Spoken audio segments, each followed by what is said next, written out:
soit le Seigneur encore ce matin pour sa bonté, sa miséricorde. Lorsque nous sommes dans sa présence, nous ne devons pas être étonnés de ressentir cette paix que lui seul peut communiquer, de ressentir cette force que lui seul peut nous donner, de ressentir l'amour dont il est l'artisan. Il est amour. C'est sa personnalité. Amen.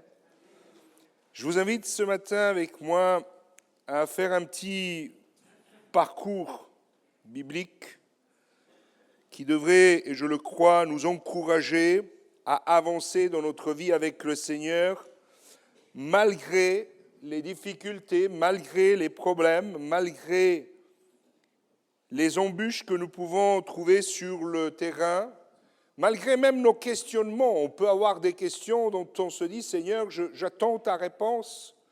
J'aimerais avec vous ce matin faire ce parcours en commençant par le livre des Actes au chapitre 20. À partir du verset 22 au verset 24, c'est l'apôtre Paul qui parle. Actes chapitre 20, verset 22 au verset 24.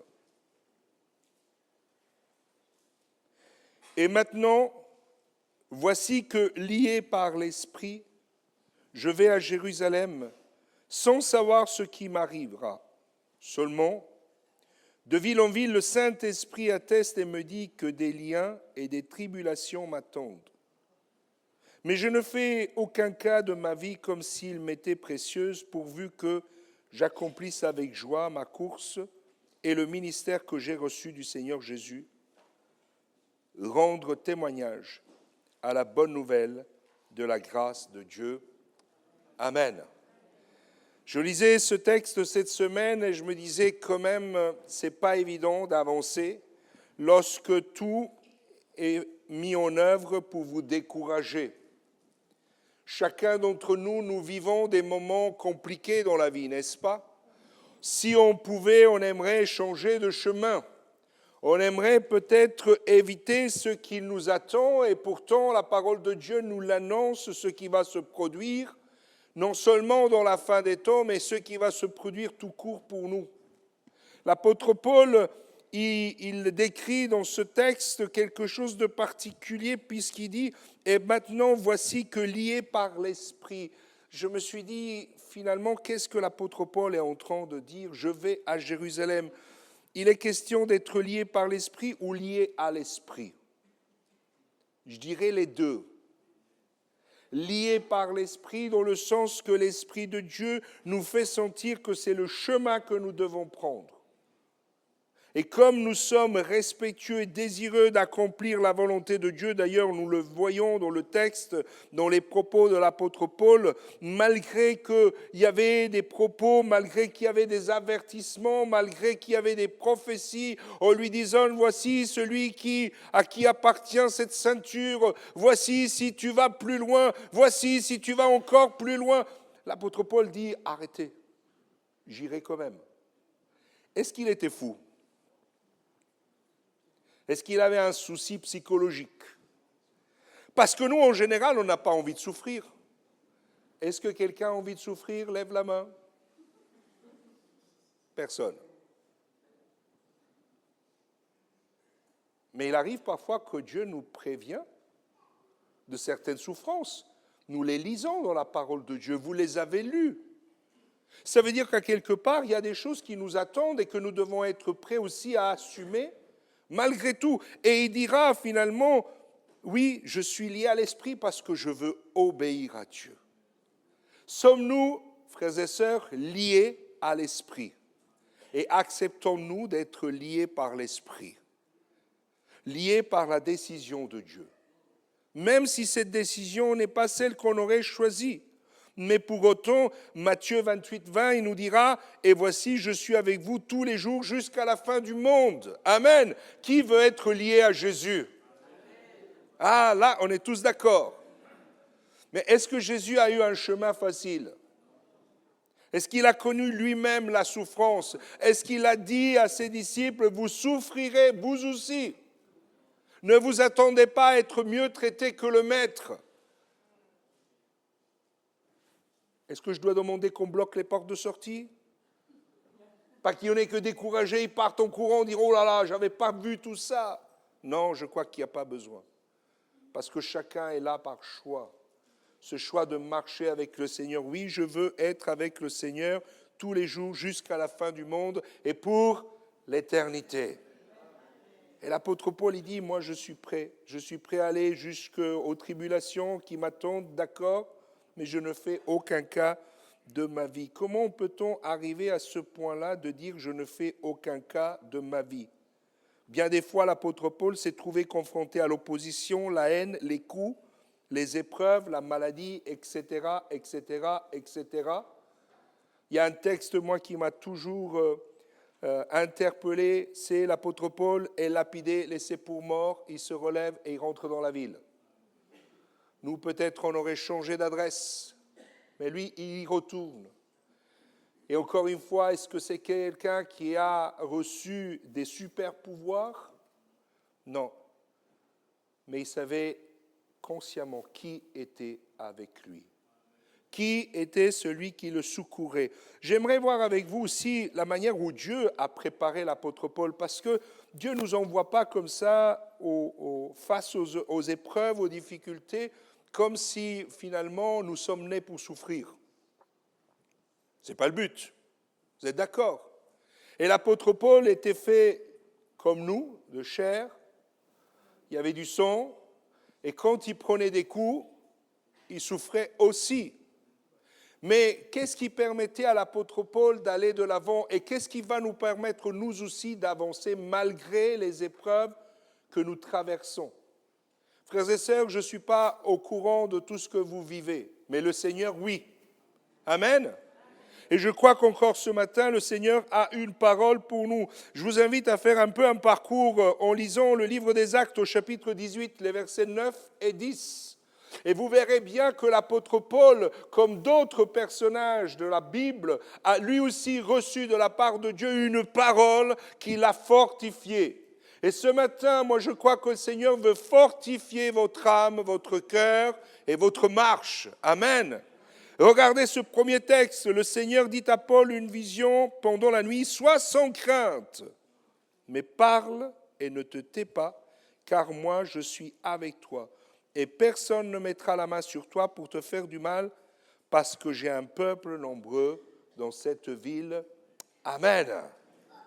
L'apôtre Paul venait de vivre ce moment où il avait été lapidé, laissé pour mort. Il y avait des cicatrices, il y avait des bleus, il y avait des plaies. Il n'était pas super costaud. L'apôtre Paul avait déjà des soucis de santé par lui-même. Et ça se rajoute.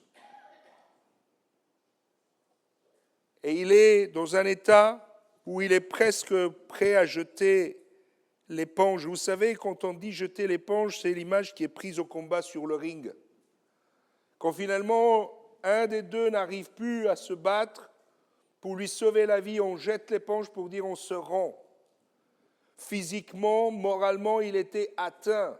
Et si vous regardez bien, Dieu pourvoira pour l'aider. Il lui dira déjà, sois sans crainte, mais parle et ne te tais pas. Et Dieu va mettre aux côtés de lui des personnes qui vont l'aider dans son ministère, qui vont le soutenir, qui vont l'encourager. Est-ce que vous avez besoin, vous aussi, d'encouragement? Amen. Alors regardez autour de vous et que les frères et les sœurs puissent être un encouragement pour vous dans les moments de difficulté, dans les moments d'épreuve. Comptons sur Dieu, mais comptons aussi sur ce que Dieu a mis autour de nous. Et l'apôtre Paul en avait besoin. On va plus loin, chapitre 22, versets 17 à 21. Il dit, alors que l'apôtre Paul se trouve probablement au plus bas dans son ministère, Jésus lui apparaît à nouveau pour le réconforter et l'orienter. De retour à Jérusalem, quand je priais dans le temple, je fus ravi en extase, et je vis le Seigneur qui me disait « Hâte-toi et sors promptement de Jérusalem, parce qu'ils ne recevront pas ton témoignage sur moi. » Et je dis « Seigneur, ils savent eux-mêmes que j'allais de synagogue en synagogue pour faire emprisonner et battre ceux qui croyaient en toi. Et lorsqu'on répandit le sang d'Étienne, ton témoin, j'étais moi-même présent. Je l'ai approuvé et je gardais les vêtements de ceux qui le faisaient mourir. Alors il me dit, va, car je t'enverrai au loin vers les païens. »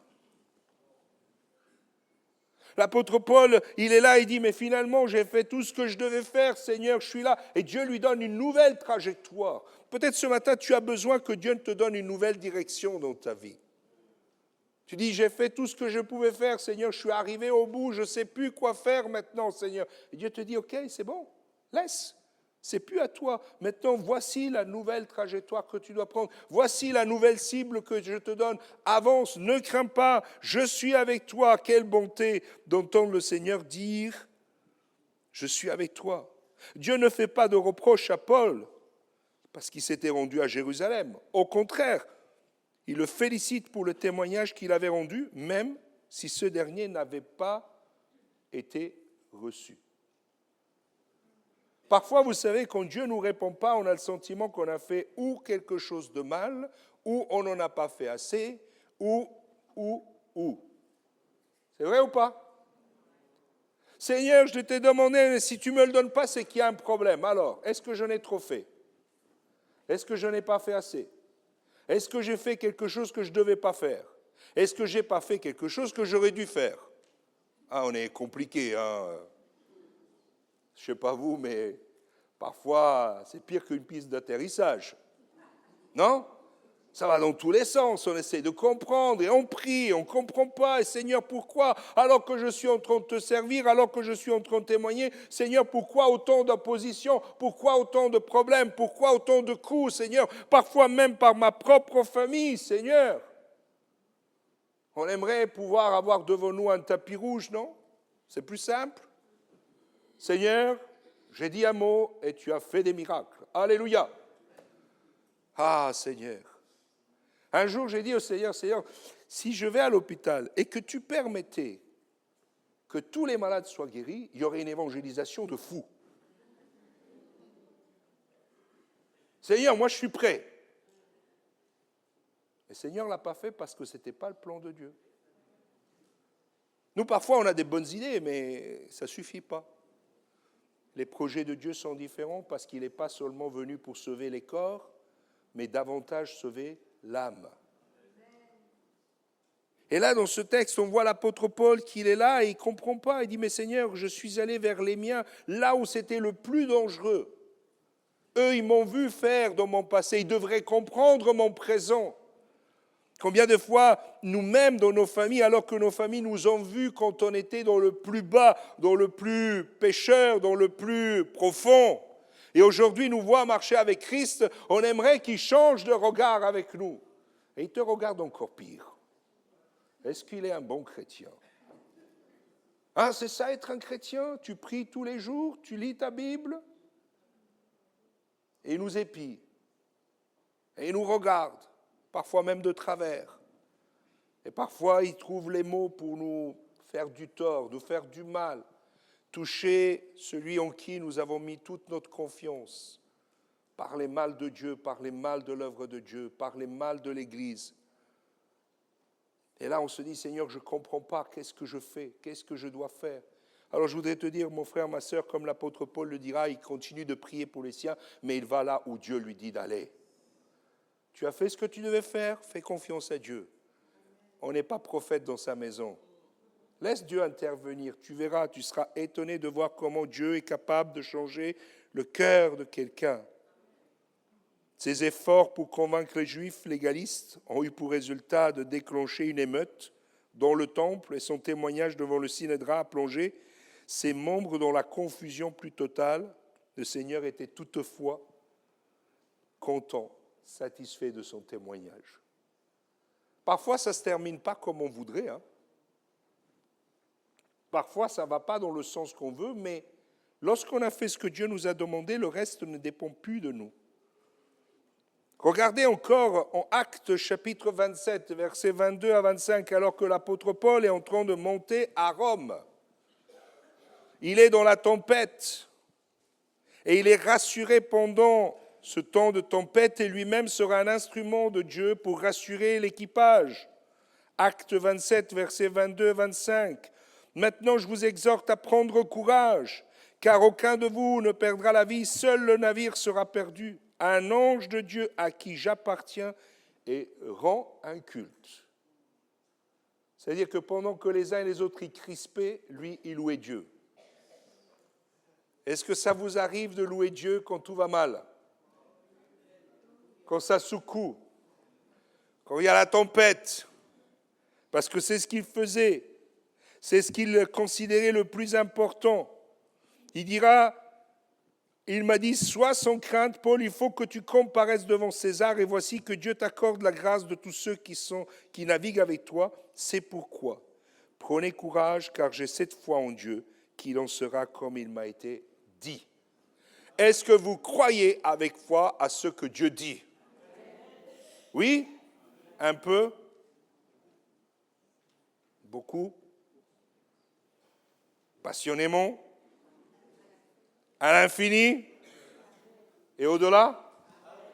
Est-ce qu'on est prêt à dire, Seigneur, je crois à ta parole, je ne sais pas comment ça va se faire, mais Seigneur, je veux croire à ta parole. Seigneur, je ne sais pas comment les choses elles vont se passer, mais je veux croire à ta parole. Seigneur, ce n'est pas comme moi je vois, ce n'est pas comme moi j'imagine, Seigneur, mais tu es le Dieu des miracles et tu agiras, Seigneur.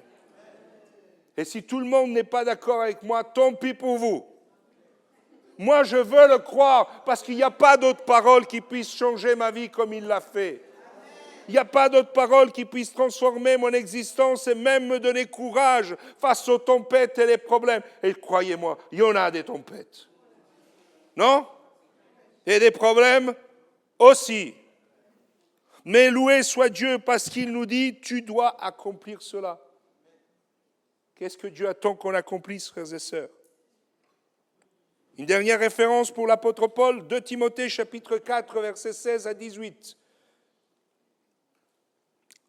Dans ma première défense, personne ne m'a assisté, mais tous m'ont abandonné. Waouh, quel constat magnifique. La communion fraternelle, elle est partie en papillote. Qu'ils n'en soient pas tenus compte. Seigneur, fais-leur grâce. C'est le Seigneur qui m'a assisté et qui m'a fortifié afin que la prédication soit portée par moi et sa plénitude est entendue de tous les païens, et j'ai été délivré de la gueule du lion. Le Seigneur me délivrera de toutes œuvres mauvaises et me sauvera pour me faire entrer dans son royaume céleste. À lui la gloire au siècle des siècles.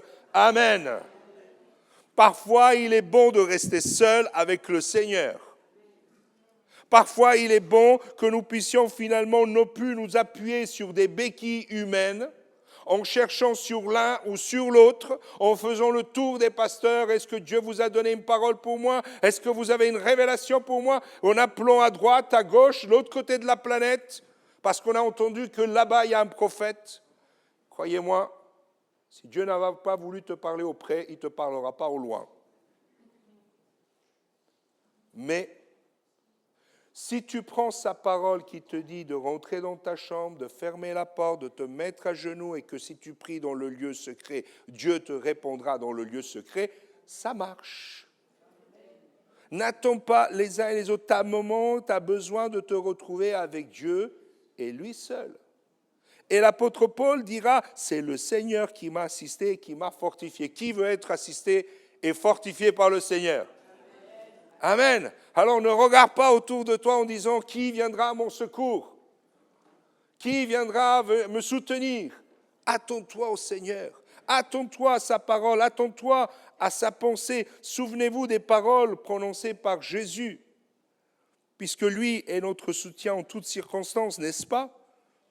Il dira au paralytique, Matthieu 9, 2, « Prends courage mon enfant, tes péchés te sont pardonnés. » Superbe ce texte, non? Cet homme qui ne peut pas marcher, qui ne peut rien faire, il n'y a que des obstacles et Dieu met sur son chemin des amis qui vont tout faire pour le faire descendre devant qui? Devant Jésus. Et Jésus lui dit, prends courage. Peut-être par toi-même tu ne pouvais pas arriver devant le Seigneur, mais Dieu a mis des frères et des sœurs qui ont prié pour toi pour que tu puisses être là où tu devais être.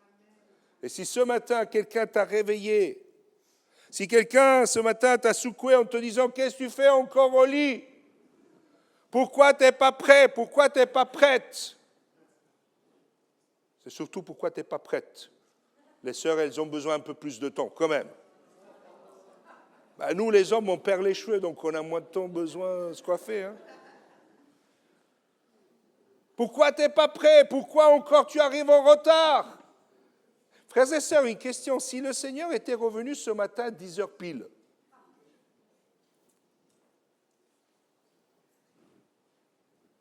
il n'y aura pas de deuxième voyage. Hein? Apprenons à être à l'heure. Je m'arrête là. Matthieu 9, 22, encore une fois, dans le même chapitre, la femme souffrante d'hémorragie, prends courage, ma fille, ta foi t'a guéri. Alléluia. Prends courage. Activez la foi et laissez-vous communiquer le courage qui vient d'en haut. Souvenez-vous de ce que Dieu dira à Josué, non? Fortifie-toi et prends courage. Vous voyez, il n'y a pas que Josué qui était dans les moments d'épreuve. Et encore aujourd'hui, le Seigneur nous dit, prenez courage et allez jusqu'au bout. En tant qu'enfants de Dieu, nous pouvons toujours garder courage dans les difficultés parce que le Seigneur est avec nous et il veille sur nous. Il y a quelques années en arrière, un frère qui devait être opéré, un pasteur qui devait être opéré du cœur, et ils lui ont dit, écoutez, vous risquez de rester sur la table d'opération. Et donc ce frère, il est allé à l'hôpital, vous imaginez, pas tout va bien, pas de souci. Il est allé, il a pris sa Bible, il a dit, je veux lire ma Bible jusqu'au bout. Et il est parti en salle opératoire, il avait sa Bible avec lui. Ils ont essayé de lui enlever, il dit, non, tu ne toucheras pas à ma Bible. Si je dois mourir, je mourrai avec ma Bible à la main. Et alors qu'il est là, installé, en attendant, il y a quelqu'un qui s'approche et lui dit, frère, moi aussi je suis chrétien. J'ai su que vous deviez être opéré. Le Seigneur m'a mis dans mon cœur que je devais être là avec vous pour vous soutenir. C'est moi qui va vous endormir, c'est moi qui va vous réveiller. Ne vous inquiétez pas, pendant qu'il vous opère, je prie pour vous. Il est allé, il s'est fait opérer, il est rentré et il va bien. Dieu a su aller dans le détail qu'il n'aurait jamais pu imaginer parce que lui se voyait seul. Il disait, même ma femme ne peut pas m'accompagner, elle ne me lâche jamais d'une semaine. Mais là, elle ne peut pas venir avec moi. Mais le Seigneur avait prévu. Et si même il n'y avait pas une personne physique, vous croyez que Dieu nous abandonne? Lorsque tu es en salle d'opération, est-ce que Dieu t'abandonne? Non, il est là. Et c'est lui qui dirige la main du chirurgien. C'est lui qui conduit la main de l'anesthésiste. C'est lui qui dirige toutes choses. Et s'il était arrivé le temps de quitter ce monde pour être finalement dans la présence de Dieu, souvenez-vous des mots de l'apôtre Paul, mourir, vous le priez ça tous les jours. Hein? Non? Pourquoi il disait ça? Parce qu'il savait la gloire qui l'attendait dans le ciel. Est-ce que vous êtes conscient de la gloire qui nous attend dans le ciel? Moi, je dis, Seigneur, le jour qu'on sera dans le ciel tous ensemble, ça va être un truc de fou. On va louer le Seigneur tous ensemble. Je ne sais pas si Guillaume il sera encore au piano. Je ne sais pas si les frères ils seront à la sono. Mais à mon avis, le Seigneur a déjà tout prévu. Et vous voyez une foule louer le Seigneur. Les cieux et la terre vont trembler. Et on va être là, dans la présence de Dieu. On ne va même pas regarder nos montres, on n'en aura pas. On n'aura plus le souci du timing. Seigneur, reviens bientôt, s'il te plaît. Acte 19, 21. Après ces événements, Paul forma le projet d'aller à Jérusalem en traversant la Macédoine et l'Achaïe et disait, après m'y être rendu, il me faudra aussi voir Rome. Alors je vous assure, ce n'était pas une visite de courtoisie. Il savait qu'il avait quelque chose à accomplir. Il devait apporter le message de la bonne nouvelle pour l'Éternel. Alors que les événements de Jérusalem donnent l'impression que ses espoirs sont déçus, comme il a dû se sentir finalement encouragé par cette promesse, pendant les semaines qui ont suivi, des semaines pénibles au cours desquelles il a dû faire face aux mensonges des chefs religieux, aux tentatives de meurtre des fanatiques, à l'inertie des responsables politiques. Il a passé du temps, des mois en prison parce qu'on attendait de lui qu'il puisse lâcher un petit billet. Terrible. Est-ce que vous croyez que Dieu l'a permis? Oui. Ce n'était pas encore le temps. Et nous, par contre, quand les choses elles ne vont pas dans notre sens, parce qu'on est attaché au temps, on voudrait que ça aille vite, on est toujours dans le sentiment que Dieu ne nous écoute pas. Et si Dieu permettait la situation justement parce qu'il a un projet meilleur que le tien? L'apôtre Paul devait aller en Italie. Il devait apprendre l'italien, la langue du ciel. Je ne vous vois pas convaincu. On parlera encore mieux que ça. Mais il avait besoin d'apporter un message incroyable là où c'était à ce moment-là la capitale du monde. Parce que c'était les Romains qui régnaient quand même sous une grande partie du monde. Et en touchant là, le Seigneur voulait que la parole de Dieu se propage partout. Parfois, on pourrait être incroyablement surpris de la manière du Seigneur de faire Jean-Baptiste envoyé de prêcher dans le désert. On pourrait se dire, dans la ville, il aurait eu plus de succès. Mais Dieu l'envoie dans le désert parce que dans le désert, il y avait des âmes qui avaient besoin. Et si Dieu t'a envoyé là où tu es, parce qu'il y a un besoin. Là, dans le travail où tu souffres parce que les choses ne vont pas comme tu le souhaiterais. Et si Dieu t'a mis là-bas à l'épreuve aussi pour que tu puisses finalement grandir dans ta foi et le servir. Allez, faites de toutes les nations des disciples, n'est-ce pas? Enseignez-leur à... Et la suite? Amen. Et il y a un moment où Dieu peut nous envoyer dans des endroits où on n'a pas envie d'aller. Moi, j'ai appris à ne jamais dire jamais. Parce que toutes les fois où j'ai dit Seigneur, jamais là-bas, c'est là-bas qu'il m'a envoyé. C'est clair, net et précis. Je vous le dis, ça ne rigole pas. Hein. Vous les testez à votre risque et péril. On fait une dernière lecture. Romains chapitre 15, versets 20 à 33. Quels qu'ils soient les obstacles et les épreuves, Dieu est auprès de ceux qui se confient en lui. Le croyez-vous? Ça veut dire qu'en repartant de ce lieu, vous n'êtes plus en train de vous dire « Seigneur, c'est pas normal, c'est pas juste, pourquoi toujours moi? C'est pas juste. »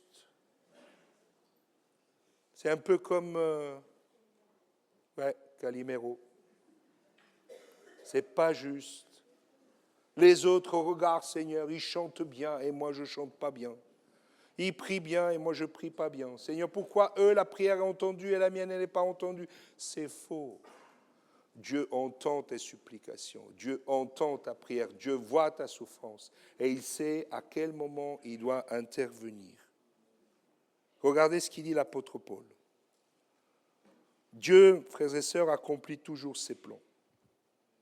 Et je me suis fait un point d'honneur d'annoncer l'évangile là où Christ n'avait pas été nommé, afin de ne pas bâtir sur des fondements d'autrui, mais selon qu'il est écrit, ceux à qui il n'avait pas été annoncé verront, et ceux qui n'avaient pas entendu parler comprendront. Et si Dieu t'envoie là où personne n'a jamais parlé du Seigneur, c'est-il possible qu'encore dans cette ville, dans cette région, il y ait des endroits où on n'a pas entendu parler du Seigneur? Est-ce qu'il y a des villages où il n'y a pas eu encore l'annonce de l'Évangile? Alors si Dieu t'envoie, comme tu dis, dans un trou perdu, on dit, mais qu'est-ce que je fais ici? C'est certainement parce que tu as un message à délivrer.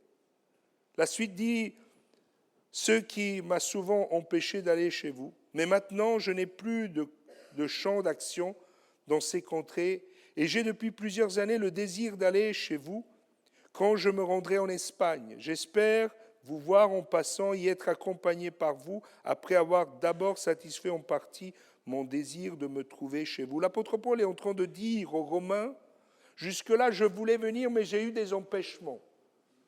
Ça n'a pas été possible. Mais maintenant que j'ai fini ce que je devais faire ici, Dieu me met dans une nouvelle étape de ma vie. Assurez-vous d'avoir terminé ce que Dieu attend de vous avant de vouloir passer au chapitre suivant. Lorsqu'on commence quelque chose avec Dieu, il faut aller jusqu'au bout. Autrement, il n'y a pas de deuxième chapitre. Hein.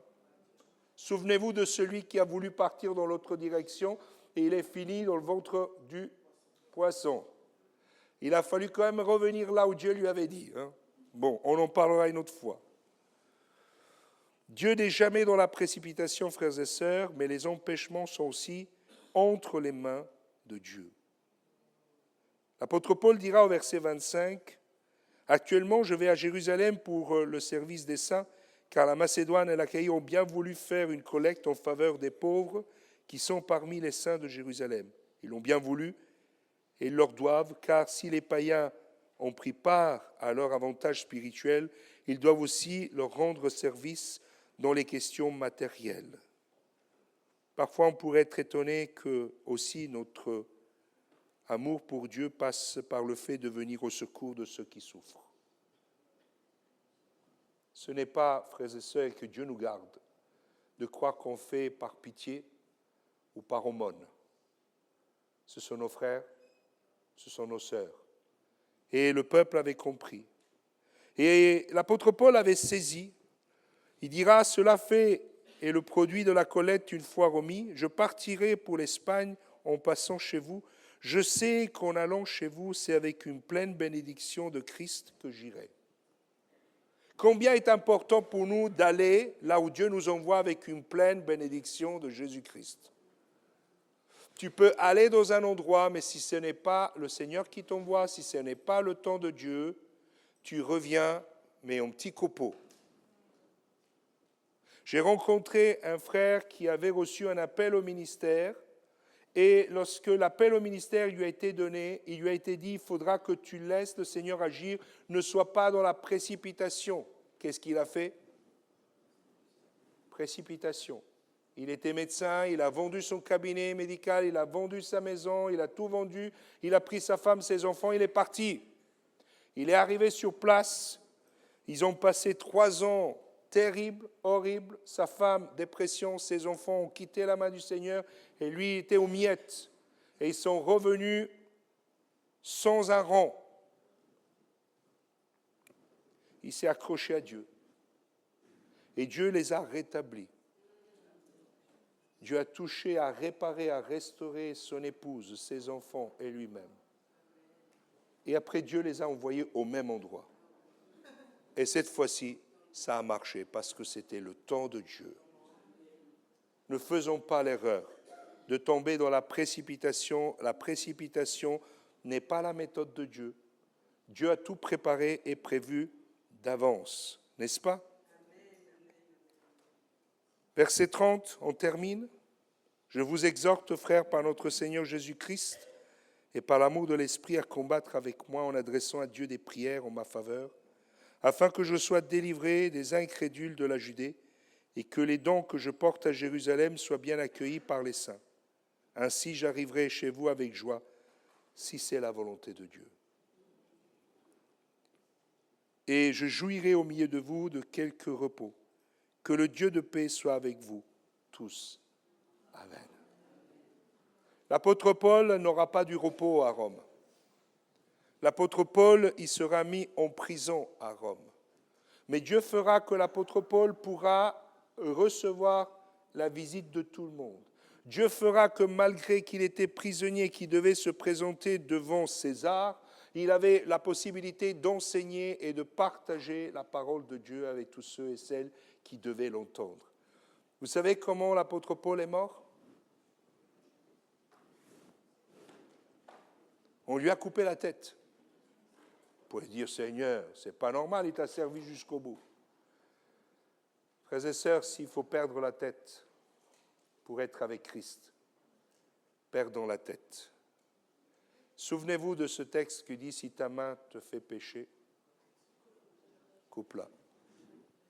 Peut-être il y a des choses qui nous retiennent de servir Dieu comme Dieu l'attend. Peut-être il y a des choses qui nous empêchent aujourd'hui humainement de dire, Seigneur, je veux te faire confiance. Je voudrais dire aux jeunes qui sont là ce matin, faites confiance à Dieu. Faites confiance à Dieu pour vos études, faites confiance à Dieu pour votre avenir, faites confiance à Dieu pour votre couple. Oui, le monde vous dit qu'avoir des enfants aujourd'hui, c'est le danger, c'est ceci, c'est cela. Souvenez-vous que le Seigneur a fait la promesse d'être avec vous. Est-ce que Dieu prend soin des couples? Ceux qui existent déjà et ceux à venir.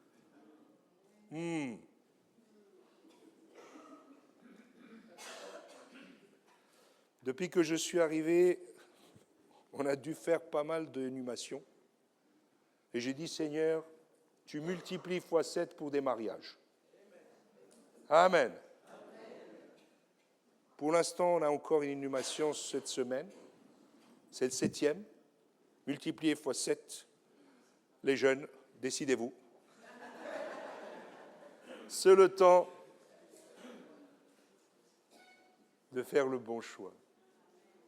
Je voudrais terminer par la prière tout simplement pour dire à chacun de vous ce matin, mon frère, ma sœur, prends courage.